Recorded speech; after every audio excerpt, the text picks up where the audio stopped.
প্ৰথম কথা হৈছে আমি এইটো যথেষ্ট সুখী হয় নট অনলি আমি এইটো এটা মৰিগাঁও ডিষ্ট্ৰিক্টৰ কাৰণে এটা গৌৰৱৰ কথা আৰু তাৰ ভিতৰতে আমি এখন CHC হয় এইটো প্ৰথম পাই ইয়াতকৈ সুখী নাই আমি যিটো কষ্ট কৰিছোঁ এইটো এটা টিম এফৰ্ট আমাৰ হস্পিটেলৰ যিমান ষ্টাফৰ পৰা আদি কৰি চবেই যিটো আমি কষ্ট কৰিছোঁ কষ্ট কৰি পেলাই যেতিয়া ফাৰ্ষ্ট প্ৰাইজ পাইছোঁ ইয়াতকৈ আৰু সুখৰ কথা নাই আৰু তাতে মই আপোনাক কাৰিকৰৰ ওপৰত কওঁ যেনেকৈ 2014 চনত স্বচ্ছ ভাৰত অভিযান আৰম্ভ কৰিছিলে গভৰ্ণমেণ্টে আৰম্ভ কৰাৰ পাছতে তাৰ যেতিয়া চবখিনি ঠিক হ'ল সেই তেতিয়া কাৰিকৰ বুলি এটা মিনিষ্ট্ৰী অফ হেল্থে 2015 এই স্কিম এটা আৰম্ভ কৰিছিল কাৰিকৰ বুলি এই স্কিমটো হৈছে হস্পিটেলখন কেনেকৈ ফাংচন হয়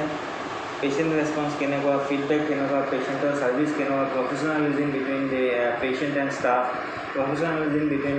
দি ষ্টাফ অফ মেডিকেল ষ্টাফ আৰু পেৰামেডিকেল মেডিকেল চবৰ ষ্টাফৰ কেনেকুৱা হয় ৰেছপন্স কেনেকুৱা এই বস্তুবিলাক চাই পেলাই গোটেইখিনি কেলকুলেট কৰি হস্পিটেল কেনেকৈ ফাংচনিং কৰে হস্পিটেলত চাফ চিকুণ আছেনে নাই চৌহদটো কেনেকুৱা হস্পিটেলৰ ইন হাউচ এণ্ড আউট হাউচৰ কি ফাংচন আছে হস্পিটেলৰ বাহিৰৰ ফাংচনত কি হস্পিটেলৰ বাহিৰত কি পাৰ্ট লৈছে সমাজ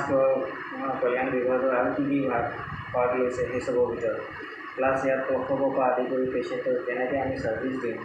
সেই গোটেইবিলাক চাই চিতি তাত বাহিৰৰ পৰা এক্সামিনাৰ আহে তেওঁলোকে চাই আমাৰ সুখী হৈছে আৰু তাতে আমাক প্ৰথম স্থান উত্তীৰ্ণ কৰিছে আমি তাতে পাই সুখী যে ইয়াৰ পিছতো যদি আমাক গভৰ্ণমেণ্টে চান্স দিয়ে বা আমাৰ জইণ্ট ডাইৰেক্টৰ হেল্থ মৰিগাঁও ডিষ্ট্ৰিক্টৰ যদি আমাক চান্স দিয়ে নেক্সট এৱাৰ্ডৰ কাৰণে আমি তাৰ কাৰণে কম্পিট কৰিম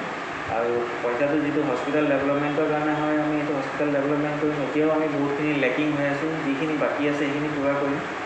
যাতে আৰু মৰিগাঁৱৰ ভিতৰত কি আছে অসমৰ ভিতৰত আমি বেষ্ট হৈছোঁ যাতে ইণ্ডিয়াৰ ভিতৰতো আমি বেষ্ট হ'ব পাৰোঁ সেইটো চেষ্টা কৰিম সঠিককৈতো মই গম নাপাওঁ কিন্তু আমি যিটো এখন লিষ্ট দেখিছোঁ তাত নিয়েৰলি 15 lakhs বুলি দিছে 15 লাখ এই 15 লাখ টকা আপোনালোকে কেনেধৰণৰ কাম কৰিব হস্পিটেলত বহুতখিনি কাম আছে হস্পিটেলখনৰ লাইটিঙৰ পৰা আদি কৰি ৱায়াৰিঙৰ পৰা আদি কৰি বহুতখিনি ডেফিচিট হৈ আছে আমি যিখিনি বাকী আছে যিহেতু এইটো পুৰণা বিল্ডিং ইয়াক নতুনত্ব কৰিব লাগিব বেষ্ট ছাৰ্ভিচ দিব লাগিব আৰু যাতে পেচেণ্টে প্ৰথমৰ পৰা আহিয়ে যাতে হস্পিটেলত ভৰি দি এনেকুৱা কৰিব লাগিব যাতে যোন হেণ্ডিকেপ যাতে কোনোবা থাকে তো আমি বেলেগে হেণ্ডিকেপৰ কাৰণে বেলেগ স্পেচিয়েল টয়লেট কৰিম যাতে কোনো মানুহে যদি দিগদাৰ হয় শাৰীৰিকভাৱে অক্ষম হয় তেওঁলোকৰ কাৰণে স্পেচিয়েলি লঞ্চ থাকিব বহা সুবিধা থাকিব টয়লেটৰ সুবিধা থাকিব এইখিনি আমি চেষ্টা কৰিম যিটো ৱৰ্ল্ড ক্লাছৰ ভিতৰত আহে প্লাছ CCTV চব CG চিষ্টেম আছে গোটেইবিলাক আমি হেৰি কৰিছোঁ